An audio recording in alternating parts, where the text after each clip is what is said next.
Yes, indeed. Thank you. Please proceed, Dr. Humphreys. So I think I'm going to go a little bit different to the submission as you've seen here. I think there are 4 issues to unpack, and I think when properly unwrapped, they all lend support to this proposed legislation. The first one is has been touched on before. I think there is a study coming out of Victoria that shows something about 50% of people are unaware of the laws that are banning drinking in public places. So everything else we're about to talk about is probably allows us to get much more to the meat of the argument, but we have to put this through the lens of, to start with, this law is ineffective to a significant percentage of the population. Many don't know, many more don't care, and so they continue to act the same. If they continue to act the same, the law obviously isn't operating as intended or in any way. Having said that it's not operating, that doesn't mean this is like a net neutral situation. There are 2 significant costs that come from maintaining a law that isn't operating. One is that it criminalises behaviour of otherwise law-abiding and peaceful people. And this can be particularly a problem for some lower socioeconomic people and groups who have fewer alternatives available. Then they are just left with more and more run-ins with the police. The people who are antisocial, well, that should be addressed, because antisocial behaviour is illegal. But the ones who otherwise would have been law-abiding and peaceful now have more and more interactions, unnecessary interactions with the police, for a law that is significantly not operating. Secondly, to some degree, it makes a mockery of the law. If this many people are unaware, and many of the ones who are aware don't care, there's a degree to which we're criminalising... Order. Criminalising the peaceful and making a mockery of the law. So that's the first point. Moving on to the second point, some people will change their behaviour, right? So I touched on many people don't, some people will. But I want to address one type of behavioural change first before we get to the issue of more or less drinking. And that is there can be just a change in the nature of the drinking. So this is unpacked in a bunch of different ways.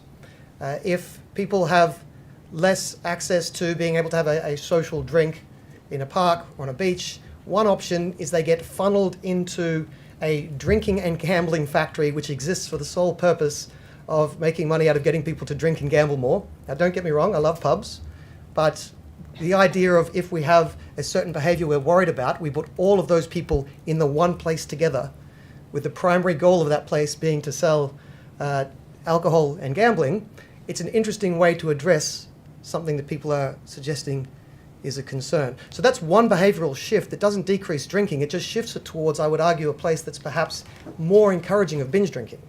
Another option is that people don't drink less. Instead of drinking in a park, they shift to drinking at home. Again, what evidence we have on that is that it also encourages more binge drinking. At home, you've got better access to alcohol, fewer people giving you the guidelines and the rails to negative feedback, and you're also, instead of being out in the sun and being social, you're copped in home, out of the sun, being antisocial. So that's a behavioural change.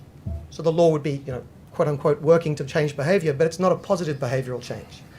Another one is that some people will continue to drink in parks but take steps to decrease the chance of them getting caught.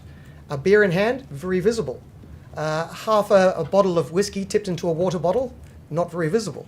We are, by banning drinking in parks, incentivizing people to actually participate in harder liquor and secretly consume harder liquor. Now that's not the goal of the legislation, of course, but it is one of the incentives that comes from the legislation of banning public drinking.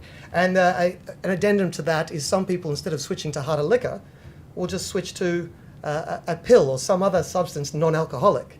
If you make it harder and harder to get access to a casual beer in a park, you are increasing to some degree the incentives to pop a pill before going to the park, because then when you're up the park, you're breaking no laws. But it's not necessarily something we want to be doing to incentivize people to take other actions. And this is, in other studies, not specifically about Australian drinking in parks, this sort of behavioural change comes up again and again. So this is a bunch of behavioural changes which clearly weren't the intent of the legislation, but they are behavioural changes that come nonetheless, not even less drinking, just a change in type of drinking to worse drinking.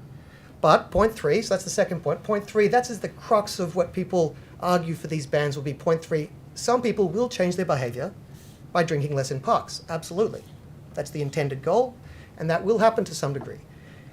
I would argue, though, there is a good case to be made that that's still, even on that issue alone, even if you disregard all the others, is potentially still creating a net negative.